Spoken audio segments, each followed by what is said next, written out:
Does the fourth iteration of A Star is Born live up to its predecessors? Or is it a falling star?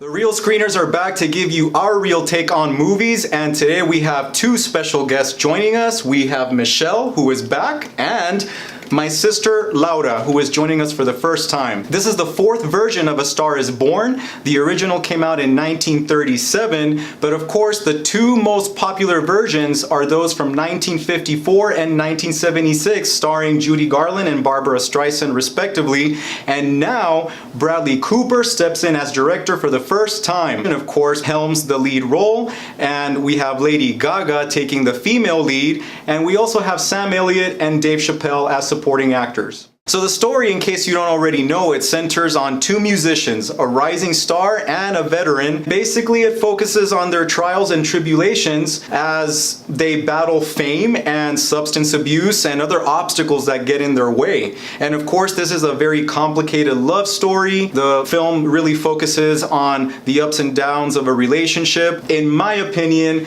this is not exactly what I expected. I think it's a great film, but it didn't meet all of my expectations. I concur. So maybe the fact that I have seen the previous two versions of A Star is Born, I don't know, maybe that influenced my liking of this film, because for the most part the story is very similar and familiar. Although I have to admit that this movie did manage to make it a little bit more authentic and honest. I enjoyed the movie more than I thought I would. You know, normally these kinds of movies aren't really my cup of tea, but I enjoyed it for a lot of different reasons. Yeah, I kind of felt the story had been done before, but the acting performances and the dialogue especially was what really kind of drew me into the movie. Okay, yeah, I think you made a comment about how you felt that the dialogue didn't even seem like dialogue. It almost seemed like they were just having like you know, very natural conversations, right? It didn't seem like it was like a Gilmore Girls scripted type of TV show. It didn't feel forced. It felt very, very organic. Yeah, throughout. I agree. Yeah. I agree. What about you, Michelle? I will say that I really struggled to get into the movie at first. I felt that the exposition was long. A little too long, okay. It was a little long. However, in the end, it all was important. I did struggle to also buy into Cooper and his character. I really struggled specifically like with the accent that he had in that film, because I've seen him in The Hangover. Okay. I liked the story a lot. I had just recently seen the 70s version with Barbara Streisand, just so that I can get like a backstory and know more about what I was gonna view. I enjoyed it. I liked the music, especially in this version. I do believe it was a more authentic story, but did I believe their love was authentically shown? That's what I questioned. Maybe I'm comparing it too much to the previous one, but the struggles that were inputted into the relationship to kind of like drift them apart seemed fake to me. Her character was kind of like resistant, but then not resistant at all. And it wasn't sudden changes. Yeah. Okay.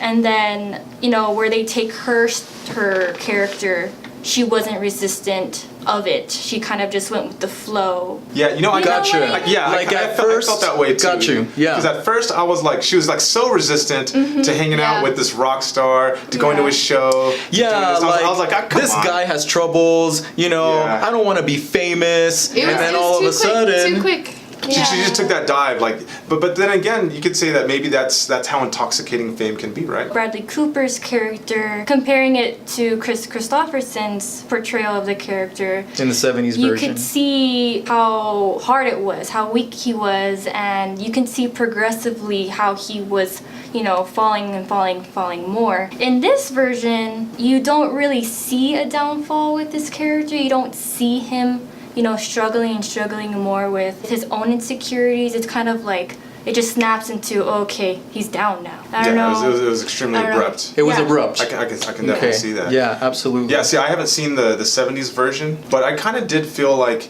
his character in this movie, like, yeah, they gave him a little bit of a backstory, but to me, I felt like it could have been more fleshed out so that I would believe it more.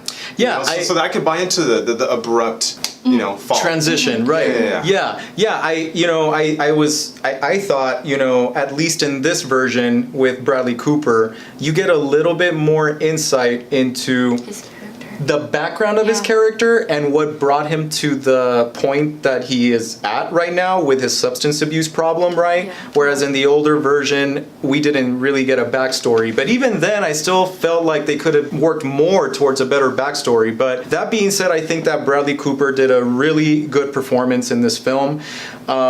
I thought he was a better director than a performer, but transitioning to Lady Gaga, I think that she is just as impressive and just as vulnerable as he was in this movie. So I commend the both of them, and I really don't feel like one or the other overshadowed the other. I think they were just on par. As far as Lady Gaga, I really appreciated how they used what had happened to her in real life and how they used those details in the movie. Oh, yeah, I know what you're talking specifically, 'cause about. Lady Yeah. Gaga came out when That's I a good was point. about in high school, and so I remember the internet rumors and all these things about her, and they used that for her character in the movie, and specifically with her nose, because that was a big thing when she first came out, and I actually thought it was adorable how, you know, he kept pointing it out in Yeah. the movie, and she Yes, just yes. yeah, exactly. Yes, yes, she went yes, like yes, this, yes, and yes. it was cute, and I They do play appreciated on it. that, yeah. Going back to Bradley Cooper, obviously he plays a completely different character than you've ever seen him play before, True. and his voice is a lot different. Very. This is more of a low-key performance for him. But I did feel that guy who, you know, he has been dealing with a lot of struggle and conflict, and he's more subdued. And I thought he gave an outstanding performance. Yeah, and in turn, you know, to see Gaga really become really invested as they grow in their relationship and really cares genuinely about him is really, she does a really good job. She convinced me that she really genuinely cared for him. She's a really good actor, for sure. Yeah, and they're both really good singers, I think. Yeah. Like Gaga, of course, is. Obviously. I You know, knew she had superior, I but- knew she had a good voice, but I didn't quite know the range of her voice. And they did a really Were you impressed? They did a That's really good. good job showing Yeah, that. there's a scene in the did. parking lot when she's talking to Bradley Cooper, and suddenly she just starts belting into a song, and I was like, oh my goodness, like I guess I need to listen to more of her because it was perfect. I actually didn't quite appreciate the sound. There was a lot of points in the movie where it was too loud. And then there was one specifically, there was like a beeping that was too loud and it went too long. So I don't know if that was the theater or the film itself. Really? Yes. I love the way that the sound jolted me. Like Well, there was some that was a little too loud and it like hurt my ears. I like the way that the sound was personally, and I liked going back to the concert scenes, the way that the camera movement. I mean, I think that Cooper did some really innovative work with the camera. The way that he had the handheld camera just kind of like sweeping around Yeah. the characters as they were singing on stage, and it got in their face and it got really close and personal to them, and you just felt like you were there. It almost felt like a documentary at times. I really liked that, and I liked the flashing lights. I felt like the lighting and the camera was very symbolic, and it was reflective of how, you know, how crazy the rock star life can be, and also about true. how turbulent right, it is. and how disoriented Jackson Maine was throughout this whole movie, because the lights are straight in your eyes. You know, it's blinding. Yeah. There is a significant scene in the movie that is not on the stage. It's somewhere else in the movie, right? Okay. Where you see Jackson Maine, and then there are big lights behind him, and so the camera pans Yeah. past him, and you see those lights, boom, boom, Yeah. and you guys will know what I mean. And then it really hits your core, and it speaks to some of the themes of this entire movie. And it might I- foreshadow something that happens. Yes, and so Yeah. it is. I mean, that's why, you know, that's why this is such a well-rounded movie and worth your money. In my own perspective, even though I loved the movie, I don't think there should be any nominations. That might be mean. For the movie But at all? For the movie, I don't know, maybe sound. It was real good. Yeah, I was thinking Sound was real good. that it will probably Yeah. get some technical nominations Yeah. for maybe sound or sound mixing or maybe even cinematography. I kind of agree with you. I'm not sure I'm if not it's gonna sold get on any Yeah. any acting of the acting nominations. nominations. And the reason there were some missed opportunities to allow the characters or the actors to flesh out that Oscar flashy performance. I felt like they would cut too quickly. Yeah. Like A lot of her- scenes would cut too quickly where I was just getting ready to Right as see it's building up. Gaga build up Yep. a performance Yep. or Cooper build up performance. Maybe- It was a cut, and then that's where Maybe the last scene. Maybe the last scene is the only one that it hit me. Obviously, I was like, I can't stop crying in the end. But obviously, that's an iconic scene. So I think we pretty much all agree that, yeah, this might not be a movie that's going to take home a lot of Oscars, but it's definitely worth your money, guys. I highly recommend you go watch it. This movie, I'll be honest, I wasn't like racing out to go watch, Lady Gaga, right? Right. But I thoroughly enjoyed it, and so I would give this movie a solid 4.5 reels. Wow. Did not regret watching it. Awesome movie. Wow. I am surprised by your rating. I'm floored.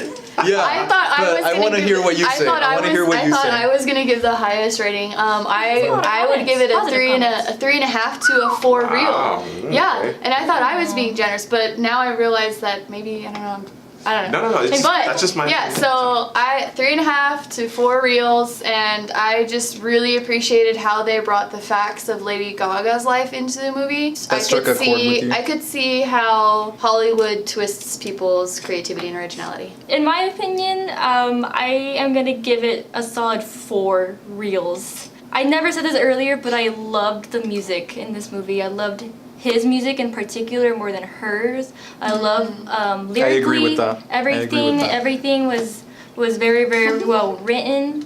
The acting was good. The story was good. I did feel the length of the movie was too long, but it is a beautiful story, and if you're into beautiful stories, then watch it. Then watch the movie. I mean, It's beautiful. Okay, Simple answer. so I kind of agree with what you said about the movie dragging a bit, but it's kind of ironic because I just commented on how some scenes were cut too short. So I have mixed feelings about that. Overall, though, 4 reels out of 5 is what I would give this movie because I honestly was expecting more, and I was let down a little bit by the performances and by the way that the characters were not fleshed out as much as I wish they were. And this is really a character-driven movie, and it didn't quite meet it for me. That's our real take on A Star Is Born, guys. We hope you enjoyed our discussion here. And like we always tell you, obviously we had some conflicting comments here. Apparently I like the movie too much. Okay? So let us know if you're like me, where it was like, man, this was a good movie and it got you on the brink of crying. Let us know in the comments below. I mean, I wasn't on the brink of crying, but I was touched. You see what you're saying. Don't forget The ending. Yes! Oh, and Alamo Draft House. Alamo Draft House, thank you for always providing great service and a great lineup of movies. Tip your servers. And please log on to Facebook and look us up, Real Screeners. If you like our videos, hit that subscribe button and that bell button. And please come back and enjoy our real take on films. There's a lot of buzz going on with this movie as far as nominations. What do you think about what it could potentially be nominated for? I like the movie. Sorry, I feel